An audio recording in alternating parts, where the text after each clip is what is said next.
ko je molče, brez zagrenjene črte v pustih, prenesel poraz.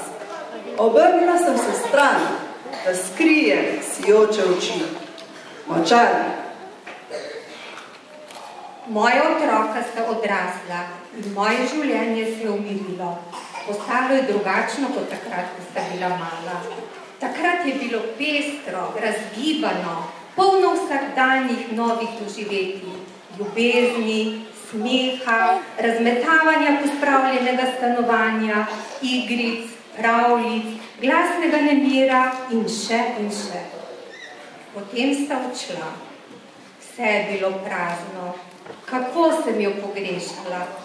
V uteho sem si življenje zapolnila z dejavnostmi, za katere prej nikoli ni bilo časa.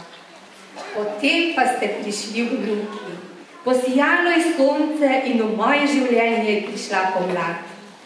Blatni vtisi na preprogi, majhna peščena sipina sredi kopalne kadi, na sprehodu nabrane polžje hišice na okenski polici, odtisi noska in rok na šipi, zaloga kock v dnevni sobi in seveda sveže pečeni piškoti v shrambi, za vsak primer, če pridete.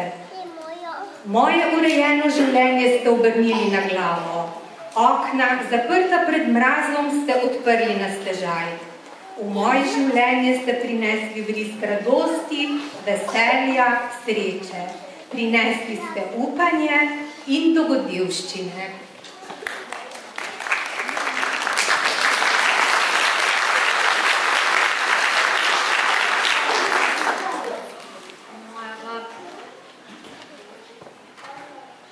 Moja babica ne stanuje v gozdu in nima volka za soseda.